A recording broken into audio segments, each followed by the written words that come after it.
Hello dear students, मैं अभिषेक भारद्वाज आप सभी का स्वागत करता हूं अपने यूट्यूब चैनल बायोलॉजिक पे। और आशा करता हूं कि आप सभी जो हैं वो वीडियोस को रेगुलर देख रहे होंगे और उम्मीद करता हूं कि जो मेरा प्रयास है वो आपके लिए फ़ायदेमंद रह रहा होगा। पिछले वीडियो में अपन ने बात करी थी C4 चक्र और C3 एंड C4 चक्र में अंतर के बारे में, या जिसे अपन C3 और C4 पादपों में अंतर भी कह सकते हैं। आज अपन यहाँ जो चर्चा करेंगे, आज का जो अपना टॉपिक है वो है CAM पथ। पूरा नाम इसका अपन लिख सकते हैं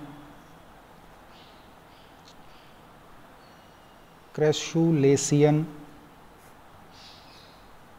एसिड मेटाबॉलिज्म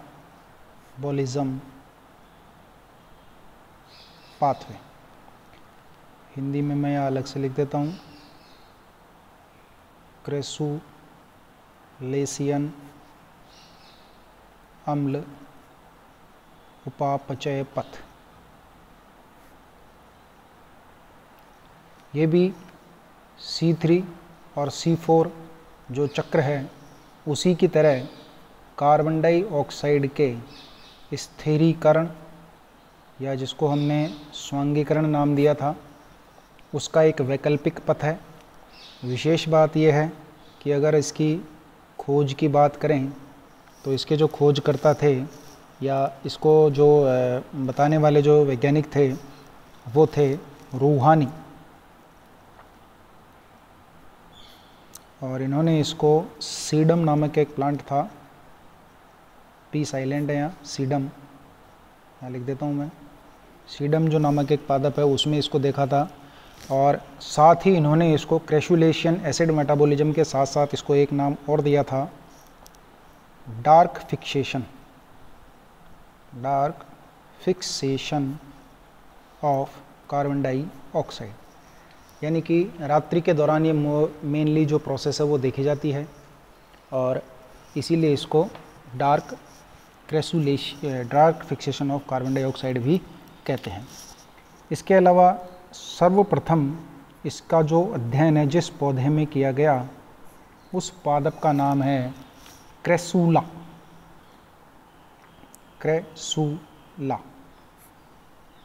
और क्रैसुला जो पादप है ये बिलोंग करता है क्रैसुलेसी फैमिली को। कौन सी फैमिली को? क्रैसुलेसी कुल। दूसरी बात ये कि इसके अलावा यानी कि क्रैसुला पादप जो है, इसके अलावा और भी बहुत सारे ऐसे पादप हैं जिनको हम कैम प्लांट्स कह सकते हैं। यानी कि कार्बन डाइऑक्साइड का जो स्थिरीकरण का जो पथ है वो क्रैसुलेशियन अम्ल उपापचय है। तो और भी बहुत सारे जो क्रैसुलेसी पादप हैं उनको अपन कैम प्लांट कह सकते हैं, जो कि वास्तव में क्या होते हैं? मांसलोद्भिद, यानी कि सक्युलेंट्स। मांसलोद्भिद का सीधा सीधा मतलब होता है कि ऐसे पौधे जिनकी पत्ती तना मांसल हों, यानी कि जिनको अगर आप अपन छू करके देखें या दबा करके देखें तो वो अपनी जैसे स्किन या जो अपना मांस होता है दबने जाए उस तरह के दिखाई देते हैं। और सामान्यतः ये शुष्कोद्भिद या मरुद्भिद आवास में देखने को मिलते हैं। रीज़न सीधा सीधा ये है कि ये जल का संचय करके रखते हैं। यहाँ पेंटोसन एक स्वग्रह पाई जाती है जो जल को बांध के रखती है, जिसकी वजह से मांसलोद्भिद जो प्रकृति है वो शो करते हैं। एग्जाम्पल हो जाएंगे इनके एलोय वारपाठा, एगेव पौधे का नाम है। इसके अलावा पाइनएप्पल अनन्नास,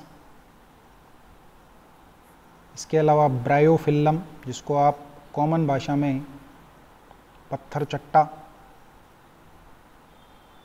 जब पादपों में जनन की बात करेंगे तो अलैंगिक जनन का एक बहुत ही उम्दा उदाहरण है पत्थर चट्टा।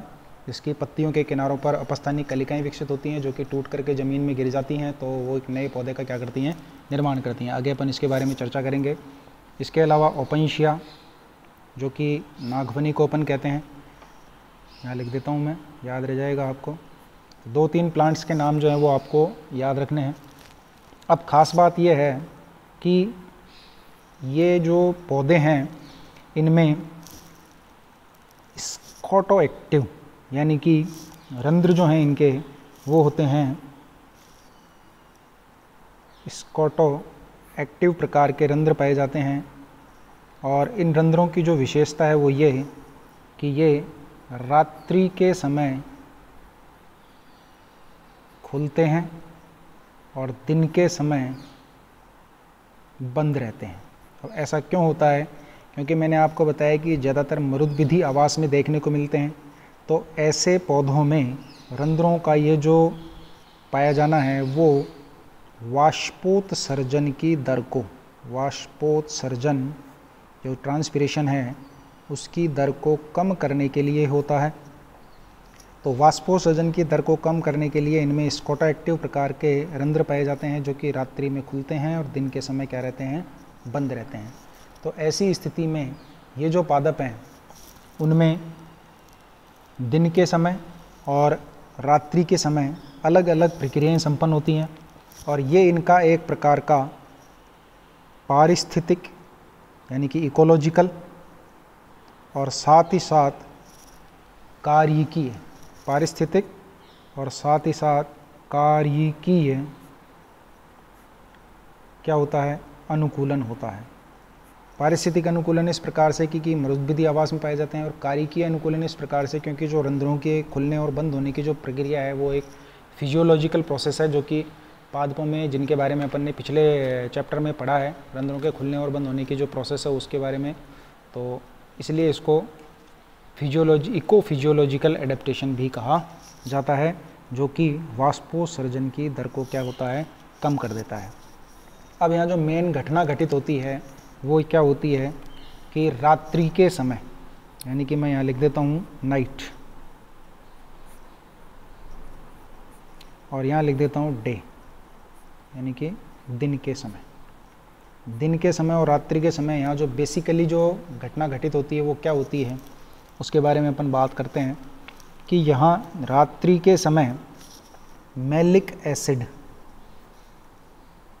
लिख देता हूँ मैं यहाँ, मैलिक एसिड का होता है निर्माण और दिन के समय इसी मैलिक एसिड का मेटाबॉलिज्म यानी कि क्या होता है, उपापचय।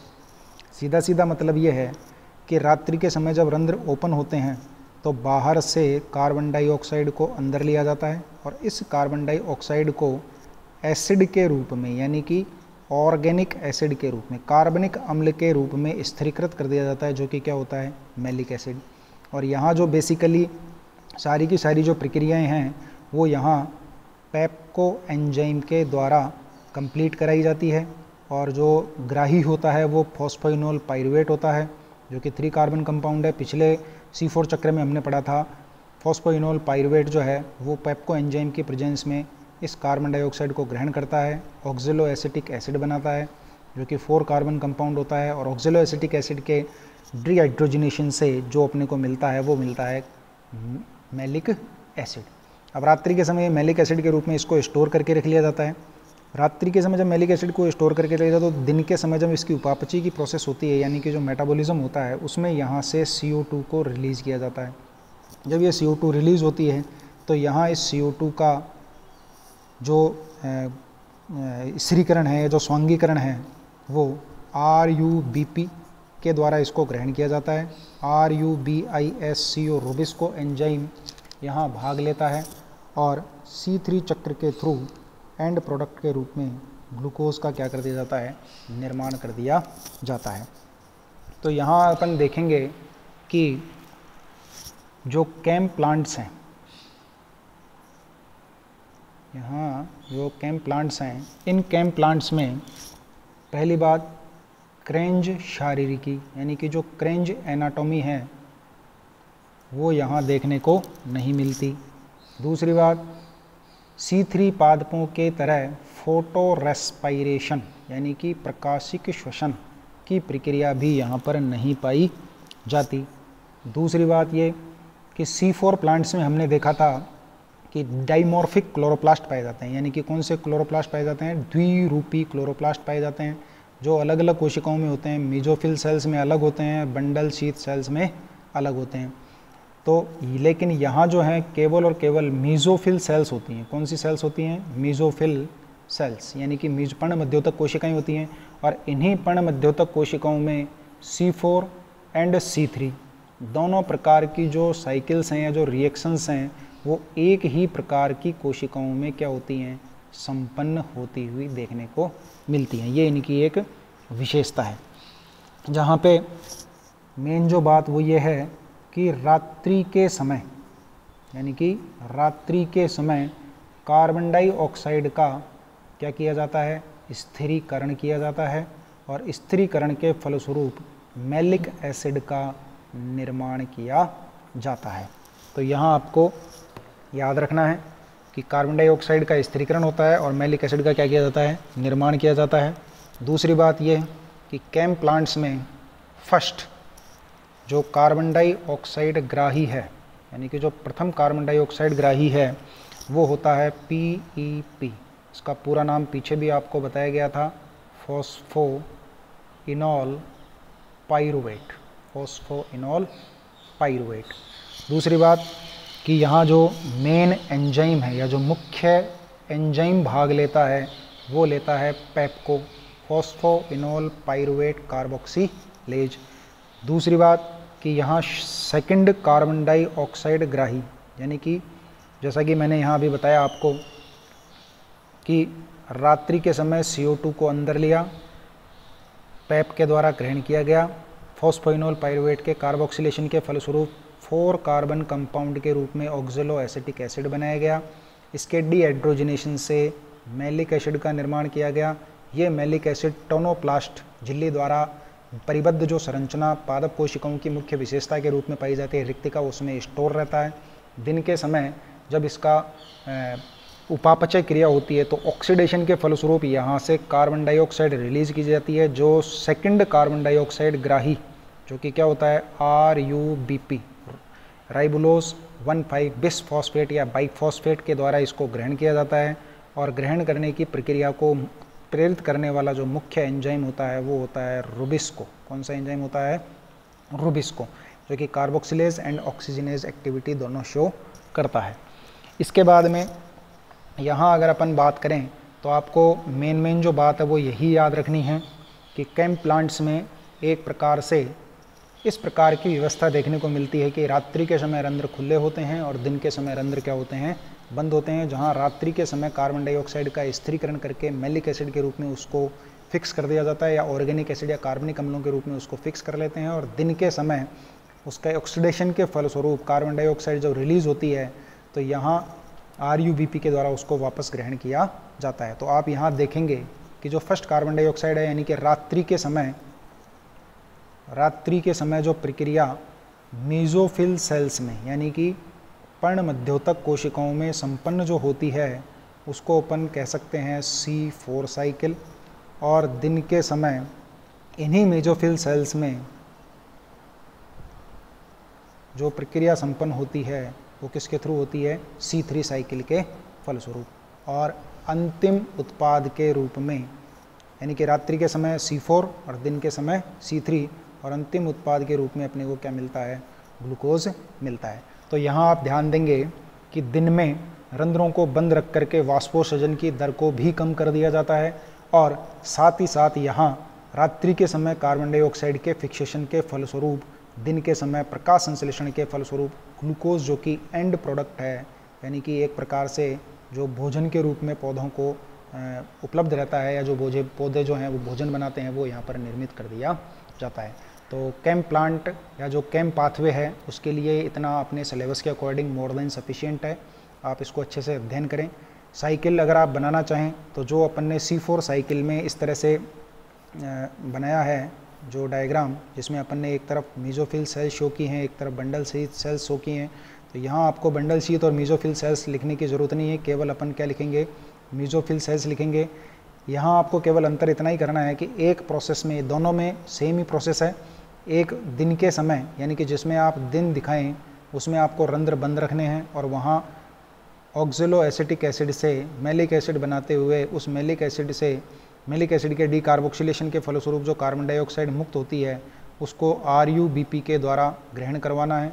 और रात्रि के समय जब रंध्र ओपन है तो यहाँ अंदर वही फॉस्फोइनोल पाइरुवेट से क्या बनाना है, ऑक्जेलो एसिटिक एसिड बनाना है। ऑक्जेलो एसिटिक एसिड से आपको मैलिक एसिड बनाना है और ये मैलिक एसिड रात्रि के समय टोनोप्लास्ट झिल्ली द्वारा घिरी हुई वैक्यूल में क्या रहेगा, स्टोर रहेगा। तो दोनों ही सेल में आप सेम प्रक्रिया दर्शाएंगे, बस फ़र्क इतना है कि दिन के समय जिस सेल को आप दिन के समय दर्शा रहे हैं उसमें आपको कार्बन डाइऑक्साइड रिलीज़ करते हुए RuBP के द्वारा ग्रहण करवाना है और C3 साइकिल के फलस्वरूप आपको क्या बनाना है, ग्लूकोज निर्मित करना है। बाकी स्कैम प्लांट के अंतर्गत अगर कोई प्रश्न अपना राजस्थान बोर्ड के अकॉर्डिंग आता है तो उसके लिए इतना मोर देन सफिशिएंट है, इसको आप अच्छे से तैयार करें। अब इसके बाद में अपन बात करेंगे जो अपना ये फोटो रेस्पायरेशन है उसके बारे में, जो कि किस प्रकार से और किन किन कोशिकांगों में संपन्न होता है। कैम पाथवे को अपन इस तरह से समझ सकते हैं कि जैसे ये मीजोफिल सेल्स हैं, मैं यहाँ लिख देता हूँ मीजोफिल सेल्स। दो अलग अलग प्रकार की कोशिकाएं यहाँ नहीं होती C4 प्लांट्स की तरह, दोनों सेम कोशिकाएं हैं। ये यहाँ पे मैंने रिक्तिका शो की है इनकी। अब यहाँ आप देखेंगे कि रात्रि के समय रंध्र खुले हुए हैं और दिन के समय क्या है, रंध्र बंद है। तब आप यहाँ ध्यान देंगे कि जब रात्रि के समय रंध्र खुले हुए होते हैं तो यहाँ कार्बन डाइऑक्साइड एंटर करती है, जहाँ फॉस्फोइनोल पाइरुवेट इसके प्रथम कार्बन डाइऑक्साइड ग्राही के रूप में कार्य करता है। पेप्को एंजाइम यहाँ एक्टिवेट होता है। ऑक्जेलो एसिटिक एसिड यहाँ पर फॉर्मेशन होता है 4 कार्बन कंपाउंड, जो कि स्टेबल कंपाउंड होता है यहाँ इसका फर्स्ट। और उसके बाद में डीहाइड्रोजिनेज यानी कि डीहाइड्रोजिनेज एंजाइम की प्रेजेंस में ये कन्वर्ट हो जाता है मैलिक एसिड में। किसमें कन्वर्ट हो जाता है, मैलिक एसिड में, जो कि क्या है, 4 कार्बन कंपाउंड है।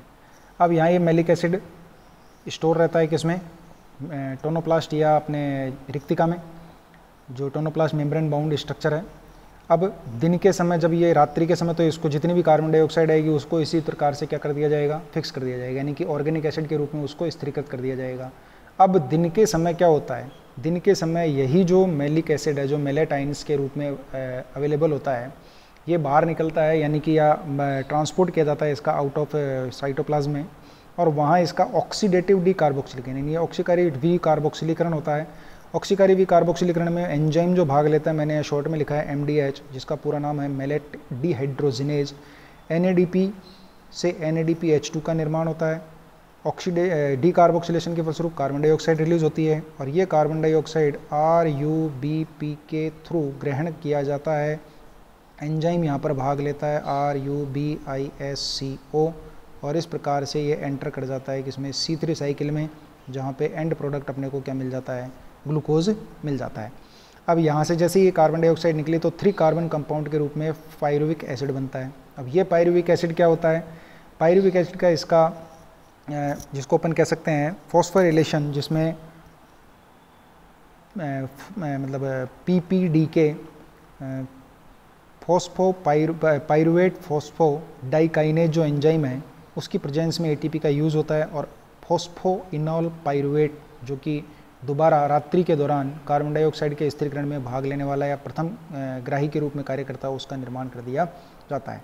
तो यदि आपसे एग्ज़ाम में प्रश्न आता है तो आप ये छोटा एक डायग्राम या जो साइकिल है वो आप यहाँ पर बना सकते हैं। तो अब इसके बाद में अपन बात करेंगे यहाँ फोटो रेस्पायरेशन। हालांकि पीछे अपन इसको डिस्कस कर चुके हैं, लेकिन वहाँ एक प्रकार से अपन ने इसके बारे में जो चर्चा की थी, वो एक प्रकार की जो चर्चा थी वो थी अपनी, जिसको अपन कह सकते हैं कि C3 चक्र की एक प्रॉब्लम या समस्या के रूप में। यहाँ अपन थोड़ा सा इसकी मैकेनिकल या क्रियाविधि के ऊपर प्रकाश डालेंगे। फोटो रेस्पायरेशन, या आप हिंदी में अपन यहाँ लिख सकते हैं प्रकाशिक श्वसन। अब प्रकाशिक श्वसन जो है, जो ये शब्द है यानी कि जो वर्ड है, ये गिवन बाय कॉर्सको, वैज्ञानिकों हैं जिसका नाम है कॉर्सको। कोर्सकॉव ने प्रकाशिक श्वसन शब्द का उपयोग किया था और इसको सबसे पहले एक्सप्लेन यानी कि एक साइकिल के रूप में एक्सप्लेन करने वाले या चक्र के रूप में इसको विस्तार पूर्वक अध्ययन करने वाले या प्रदर्शित करने वाले जो वैज्ञानिक थे उनका नाम है डेकर एंड टियो। डेकर एंड टियो याद रखें आप।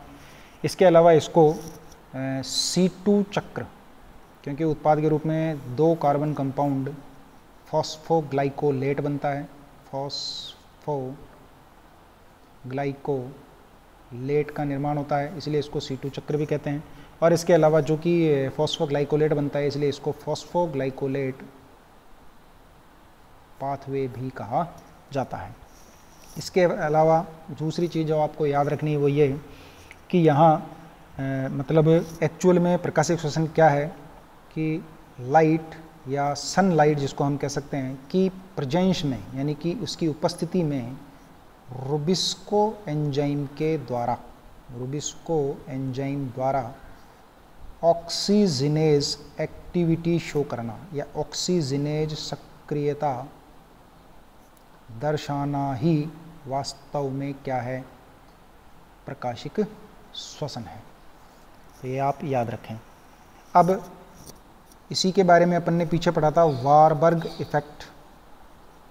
वारबर्ग्स इफेक्ट, तो वारबर्ग इफेक्ट क्या है? O2 की उच्च सांद्रता यानी कि हाई कंसंट्रेशन, लाइट की उपस्थिति में जो पादप हैं, जो प्लांट्स हैं, वो क्या करते हैं? O2 को ग्रहण कर CO2 को मुक्त करते हैं। इसको अपन ने नाम दिया था वारबर्ग प्रभाव या वारबर्ग इफेक्ट। तो वास्तव में वारबर्ग इफेक्ट के बारे में पीछे भी अपन पढ़ चुके हैं, लेकिन एक बार और मैं यहाँ आपको बता देता हूँ। O2 concentration high, CO2 concentration low, light intensity high, then photorespiration increase हो जाता है और फोटो सिंथेसिस यानी कि प्रकाश संश्लेषण डिक्रीज हो जाता है। अर्थात जब किसी पौधे के लिए ये स्थिति बन जाती है कि जब ऑक्सीजन की सांद्रता ज़्यादा हो, कार्बन डाइऑक्साइड की सांद्रता कम हो, लाइट इंटेंसिटी ज़्यादा हो, तो पौधे में प्रकाशिक श्वसन की दर बढ़ जाती है और प्रकाशिक संश्लेषण या प्रकाश संश्लेषण की जो दर है वो क्या हो जाती है? कम हो जाती है। और ऐसी स्थिति केवल और केवल C3 पादपों में ही अपने को देखने को मिलती है। अभी अपन ने जो पीछे पढ़े हैं C4 पादप और CAM पादप, इन दोनों में ही ये स्थिति देखने को नहीं मिलती। अब इसके बाद अपन बात करते हैं जो अपना ये मतलब साइट है या स्थल कि वास्तव में ये कहाँ संपन्न होता है। तो एक्चुअल में इसकी शुरुआत जो है वो तो होती है क्लोरोप्लास्ट में। क्यों? क्योंकि अपने को पता है प्रकाशिक संश्लेषण की जो प्रक्रिया है या जो प्रकाश संश्लेषण है वो कहाँ हो रहा है? क्लोरोप्लास्ट में हो रहा है। तो ऑब्वियसली बात है प्रकाशिक श्वसन भी क्लोरोप्लास्ट में ही होगा।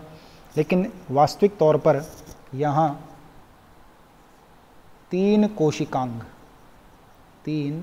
कोशिकांग भाग लेते हैं। 3 सेल ऑर्गेनेली जो हैं वो भाग लेते हैं, जिनको आप याद रखने के लिए एक ट्रिक यहाँ लिख सकते हैं काम में। CPM, C फॉर क्लोरोप्लास्ट हरित लवक, P फॉर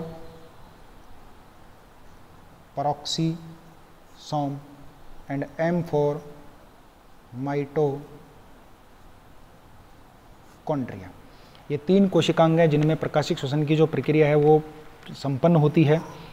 अब चूंकि अपने सिलेबस में इसकी मैकेनिज़्म पूरी सिलेबस में नहीं है तो अपन यहाँ उसके बारे में डिस्कस नहीं करेंगे, लेकिन इसकी समरी आपको मैं यहाँ बता देता हूँ।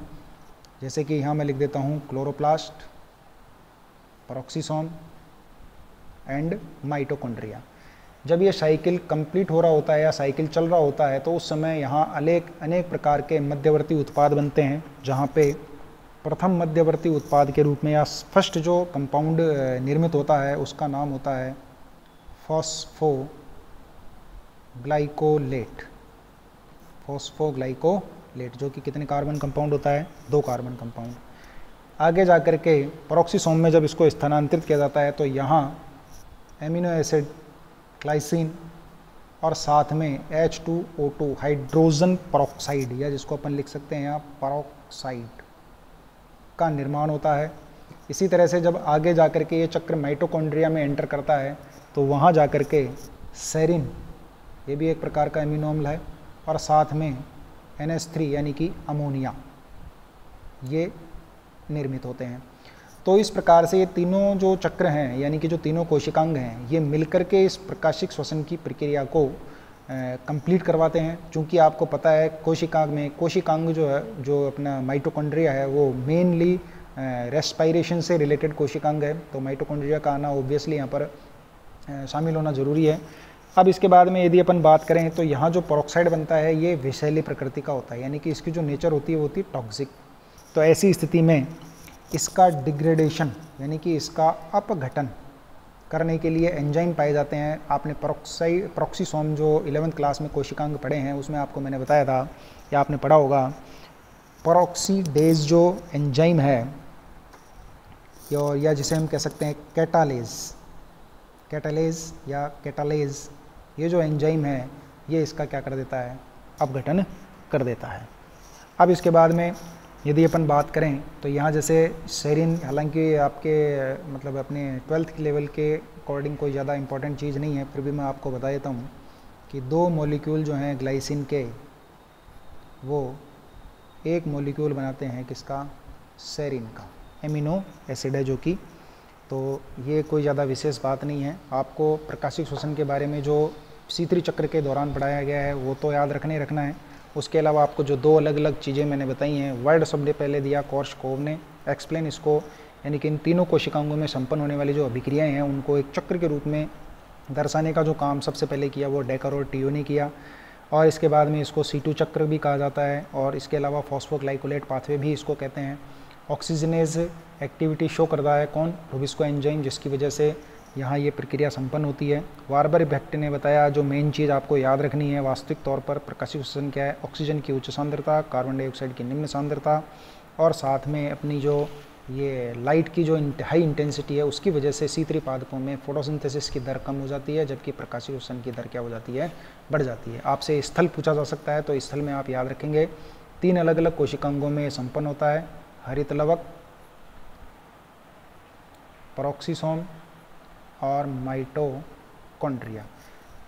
हरित लवक फॉस्फोग्लाइकोलेट बनता है, या मेनली पेरोक्सीसोम में आप याद रखेंगे ग्लाइसिन और पेरोक्साइड बनता है, माइटोकॉन्ड्रिया में आप याद रखेंगे सेरिन और अमोनिया बनता है। यहाँ पेरोक्साइड जो है वो टॉक्सिक या विषैली प्रकृति की होती है इसकी काफ़ी, तो इसका अपघटन कर दिया जाता है कैटालेज एंजाइम के द्वारा, और इस प्रकार से ये जो ये अपना फोटो रेस्पायरेशन और इसके अलावा जो अपने फोटोसिंथेसिस में कार्बन डाइऑक्साइड के वैकल्पिक पद जितने भी थे वो यहाँ अपने कंप्लीट होते हैं। नेक्स्ट वीडियो में अपन बात करेंगे प्रकाश संश्लेषण की प्रक्रिया को प्रभावित करने वाले विभिन्न कारकों के बारे में, और इसके अलावा जो अपने प्रभावित करने वाले कारकों के अलावा जो अपने ये रसायन संश्लेषण है जो अपना छोटा सा एक टॉपिक दे रखा है बुक में, उसके बारे में भी चर्चा करेंगे। तो बने रहिए मेरे साथ। Thank you.